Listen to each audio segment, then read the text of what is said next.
G'day folks, welcome back to Engaging Conversations, proudly brought to you by Lake Mac Business and Focus, helping locals not just build their businesses, but build a real sense of community.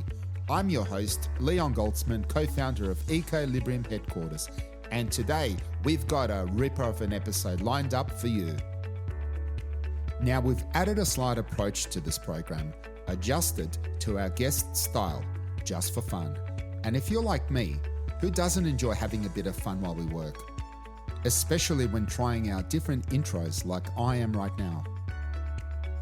Our next guest is Gary McCleay, a bloke who's just about as fair dinkum as they come.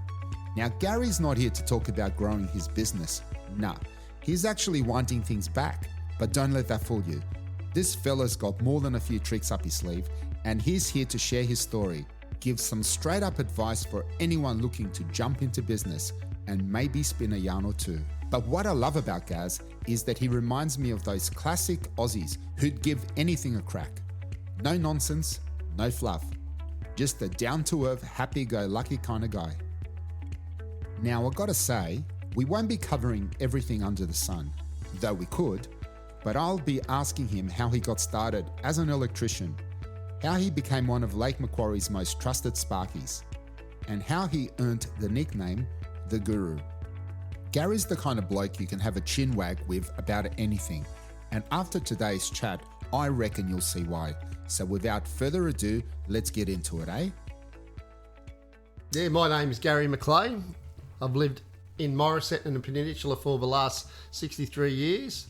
I've seen a lot of change in the area in those times, and it's great to live here, to have that regional feel about it.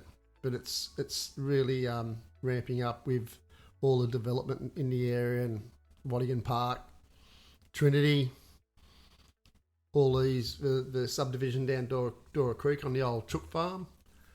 There's going to be a lot of people in the area in the next couple of years, I imagine. It'll be good for business, because there'll be plenty of business around. Yeah. Gary, can you, you've obviously been part of this community for a very, very long time. What actually drew you to settle and build your business here in Lake Macquarie? For the fact that I've grown up in the area and I've known a lot of people in the area. I was very, very fortunate to start the business at 1990, and I was lucky enough to get a call from a chicken farm out on Deves Road. That was really the springboard to my success, being invited out there to do all the electrical work for Ingham's Enterprises. And yeah, from there it's just grown bigger and bigger, and I've had quite a few apprentices to go through that journey with me, so it's been really good. Yeah, so basically you saw an opportunity and you took it. Yeah, exactly. Yeah. So look, opportunities are great, but with opportunities come challenges. What are the biggest challenges you faced when you started your business? And I suppose, how did you overcome them? It was. The first 12 months was, will I go into Cardiff, CES, and sign up for the dole? Because, when someone comes into the building trade as a newbie, well, it's not like an overnight thing where you say, right, you got work, or you haven't got work. And yeah, so I went through that phase for a while where I was only working a couple of days a week, 3 days a week in the first, especially the first 6 months. But I end up sending around business cards to all builders and property management people and stuff like that, real estates, and with my business card in it, and that did help along the way. So to get involved and getting your name out there and your brand out there, so it's all good. And Gary, so basically you didn't just sit around and wait for the business to come falling on your lap. No, not at all. I've always been a get up and go type of guy, and if it wasn't coming in, I would go out and put more business cards out and stuff like that in people's letterbox and stuff like that. So that's basically modern day marketing for the time. Yeah, exactly. Foot marketing. It was just Yeah, just doing big drops and stuff like that. But it worked in the end. Like, I've been busy. I haven't had to advertise for the last 20 years. Well, so, if you don't advertise, how do you normally get your business? Word of mouth. Yeah. Well, word of mouth and people who I've worked for before in the past and get re-engaged with them. So, yeah, so it's good. So I know when I'm speaking to people that I've never met before, usually a good conversation starter is, do you know Gary McCleay? And I can tell you there's two types of people in this world, or at least in this community, the ones that know you or the ones that wish they had. Because you seem to be a very popular kind of person. Yeah. Well, thanks, Leon. Yeah. Like I said, I've grown up in the area and love the area, love school. I didn't want to leave school. I didn't want school to stop. I just loved it. And then I 2 days after my HSC, I was cutting sods for the local turf grower, Noel Ferris, who unfortunately passed away about 5 or 6 years ago. And yeah, I worked for him for 6 weeks, and so be it. I moved into a first year apprentice at Wangi Power Station with 21 other electricians as well, doing exactly what I did. So that was great years, those first 4 years when we went through our apprenticeship and stuff like that. And I used to do electrical engineering art of a trade course in Wood Street TAFE in at Newcastle, and I'd have to go in there 2 or 3 other nights to keep up with the level of subjects we were going through. And I stayed with Electricity Commission till September '89, and voluntary redundancy came out. In that time, I after the redundancy, I had a little bit of time off, and then I started off a business, electrical business, in June the 30th, I think, or the 1st of July in 1990. So, yeah. And so a little setback, you somehow managed to turn that into an opportunity. More or less, yeah. Well, look, you've obviously hired many staff over the years. I mean, not only did you go out there and go from apprentice to business owner, but you've also had a few apprentices along the way. Yeah, I must have had 10 or 12 apprentices over the years. Some coming in midway through their apprenticeship, some leaving, whatever. But yeah, it's been always good to give the young an opportunity where, in today's terms, like when I was a first year apprentice at Wangi, there was 21 electricians at a small power station like Wangi. Today, Araring does not employ hardly bugger all apprentices. Wow. Which is really disappointing on Origin's fault, but I suppose it's all down bottom line stuff. But like, I can't see an electrical apprentice or a fitter or whatever and see him being a problem in the bottom line of Origin, which is a multinational massive company, Origin. So obviously we need more business owners who are doing more for the community like yourself. Because it's not just about the bottom line, because certainly you're adding value to the community when you hire good, competent people. But you're also you're building up the local economy, and it's through the local economy that everybody thrives. So what's been the most rewarding part of bringing new people into your business? And Gary, what advice would you have for others about building a strong team? It's seeing the apprentices take on the role as electrician and seeing them complete their apprenticeship, so they move into the trades field, which is, fiscally it's double the amount of what the apprentice wage was, and they deserve it. And I've got one just about to come out of his time again, so it'll be good for Nathan and everybody else, and it'll be good for me because it'll be the start of my retirement years. So you're making a full circle, eh? Yeah, making a full circle, more or less, yeah. And have you had any stories you'd like to share where some of your apprentices actually gone out and been opposition? Well, whether they've been opposite, I wasn't going to say opposition, but who have actually succeeded because of you. Because, Oh, well, there has been. Yeah, there's been quite a few guys that do it. Sometimes people get out of the profession. Like I had an apprentice there 5-6 years ago, and he went in the police force, and I had actually my own son. I put through his time, and he left me to go into the black coal industry. So yeah, everyone's got their own needs and thoughts, and yeah, I think I do the right thing by all my clients and customers and stuff like that. So when I do ask people if they know you, because I feel like if I mention your name, I'm suddenly becoming Mr. Popular. Yeah.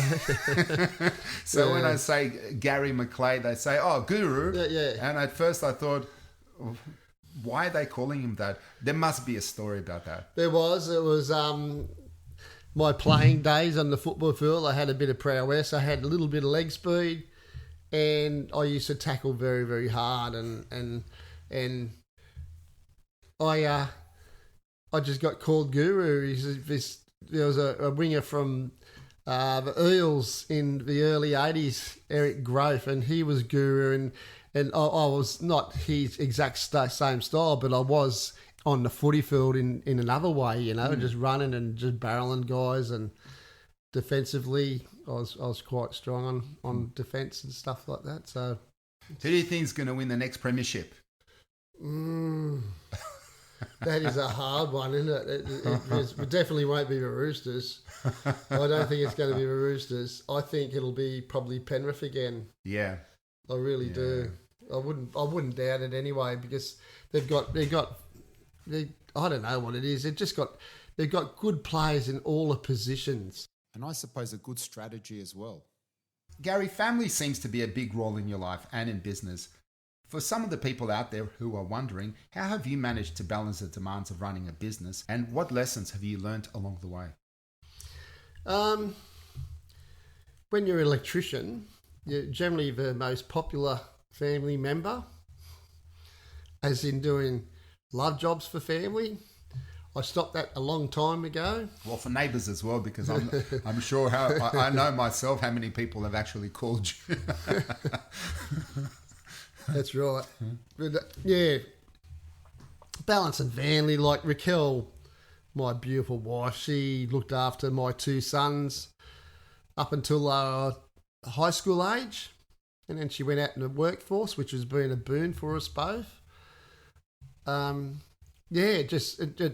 It's really difficult sometimes because, obviously being an electrician, I did a lot of maintenance work, and you had to be available. If some industry lost its power, you had to be there to rectify it. So, yeah. So it was quite difficult. It was quite difficult. And saying that, I was looking after chicken farms for 25 years and being on call on weekends and stuff like that, and being down the beach and have to rush home to go get in a truck and go out there and fix them up. And it happened. It happened very, very often. And yeah. So Gary, looking back, what's one piece of advice you wish you had received before starting your business that could have perhaps made your journey easier? Yeah, when I first started out, it was very, very slow, and I was lucky enough to have a twin brother who was fiscally okay, and he lent me quite a fair bit of money so we could set up all the infrastructure what you needed in running an electrical business, and he was good, and I paid him back, and so be it, and the business was rolling along at a great rate, and it just became busier and busier and busier as time went on. Now I'm looking at those times in the past, because it's not going to be like that in the future anymore. I'll be really ramping it down as far as the days that I do work, and I just can't suddenly just chop off and just say, right, I'm in retirement now, and and work 1 or 2 days a week or whatever it needs to, because I'm going to have quite a few clients who have really been really good to me, and I'll help them out over the next couple of years. to keep them going.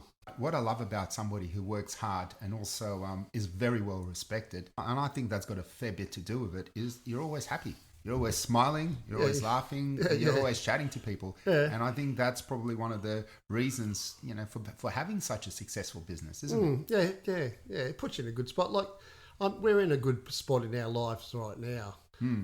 Emotionally, physically maybe not. Physically maybe not. Because, working 35 years, or basically 45 years, what I had worked 10 years in the power station before that. But just... I'm physically okay. So Gary, Lake Macquarie has changed a lot over the years, and I know you've mentioned some of the ways it's changed, but how have you seen business landscape evolve, and what do you think are the biggest opportunities for new business owners in the area today? Oh, it's population. The population growth, and there's not going to be no shortage of customers, I don't think, because it's just growing. Like, Waddingon Park is amazing. It's they're going to be basically building to the bottom of the Waddingons, and there's a lot of people, and there's a lot of people to come in at Dora Creek, and Trinity's filling up. Trinity is world class, isn't it? Yeah, it will be world class. Well, it already is, and you've seen I've some been there of a few times actually. Yeah. You see some of the concept plans, and out of this world, like futuristic stuff they're going to build there, and 700. I heard a figure 720 million. I think it is. It's going to cost to build what they want out there. So I think it's going to put Morrissette and the surrounding areas on the map. Trinity Point. I think it'll be a boon for everyone who owns real estate in that bay, especially in Bardens Bay, on the water. They'll take some credence out of Trinity. Good investment, huh? Good investment, yeah. And you would have seen so many businesses come and go. What do you think sets apart those that succeed from those that don't? Some of the common mistakes that people make when starting their businesses, it can be their service with their clients, their pricing with their clients, having good staff under them. When you say service and pricing and clients, what do you mean too expensive or too cheap or too expensive? Too expensive. People love cheap. You're getting a cheap bargain or whatever in life, but just going a little bit too hard on the pricing. I've seen lots of businesses in the Morrissette area do that. They just price themselves out of the market. Yeah. From experience, I've noticed that people are happy to pay, but they want to know that they're getting something of value. Value, yeah, exactly. And if you charge too much, exactly what, say, the next person is, or even more expensive than what they can get online, they're not going to come to you, are they? Exactly. But I feel a lot of people don't necessarily promote the convenience and the ability, the reliability, because some people are happy to pay a little bit extra knowing that they've got that reassurance. Yeah. So it's really about communication, I suppose. It is. So a lot of business owners don't really know how to sell themselves. Exactly. Exactly. Yeah. So Gary, you're known as an important part of this community. How has giving back to Lake Macquarie, whether through your business or personally, shaped your experience as a business owner? Yeah, well, I give back to the community. Over the years, I've done community work. Like I did a lot of work for Drive Reviver in the 2000s period. We certainly set up that Drive Reviver site at the end of the freeway going to Beresfield and Curry. That road there. That was just part of doing a love job for the Lions Club at the time, who was the authority of the site. Like for football clubs and stuff like that, I'll do work for nothing. Like I remember doing some lights at the showground for pro rata. So that's how you give back to community. You invest back in the community what you invested back in the years yourself. So Yeah. But also creating jobs and recruiting new apprentices and giving people a great start in life. Making exactly, Leon, and just having an apprentice with you, and to see him successfully go out as a tradesman is very, very pleasing. So Gary, as we're coming towards the end of this interview, what advice would you give to someone in the early stages of starting a business, especially in a regional area like Lake Macquarie? Anyone starting a business in Lake Macquarie, regional areas as per se and such, you'd have to have a good amount of energy, get your brand out there, advertise, do as much as you can to get people coming through your premises or whatever. That would be the best way to go, and you can have a go, and especially if it's some niche market which is really profitable, it would be a great idea. So to have a go at doing it, you should always think back that, why didn't I start that? Why didn't I have a go? Yeah, that's all you got to do, is you just got to have a go. So regardless of how things are changing, I still think that as a country, as a nation, we got to keep giving it a go, don't we? Yeah, definitely. And Gary, is there anything else, if anything, that you'd like people to take away and remember one thing from this conversation? What would that one thing be? Work hard. Yep. That would be the simplest say. So you got to work hard. You've just got to man the phones. You've got to do anything what it takes to get business coming through your door. Yeah. Not get complacent and fall asleep at the wheel. Yeah, exactly. Yeah. Well, Gary, fantastic advice. Thank you so much. I'm sure there's going to be a lot of people appreciating this, and mate, I certainly am. So thank you very much for coming in. Not a problem, Leon. Been a pleasure. Thank you very much for having us. Excellent. Thank you, Gary. Well, that's a wrap. And what a great conversation that was. Gary is a true example of how to turn setbacks into opportunities, showing us the courage it takes to give it a go when those chances come along. From building a successful business to helping others get their start, whether it's learning a new trade, hiring apprentices, or delivering top-notch customer service, Gary's commitment to his community shines through. He's come a full circle, and he's a fantastic reminder of what can be achieved when you love what you do. Work hard and surround yourself with the right people. Next week, I'm excited to introduce two fantastic guests, John and Jason, the owners of Derby Street Pharmacy in Newcastle. I met them and their team a few weeks ago whilst on my way to another appointment, and they really made an impression on me. We all know how important our local pharmacists are, but what these guys are doing truly takes it to the next level. They don't just fill prescriptions, they provide personalised care, build lasting relationships with their customers, and offer services tailored to the needs of the community. At a time when it takes weeks to see a doctor, it's reassuring to know that people like John, Jason, and their team are there for us. I can't wait for you to meet them.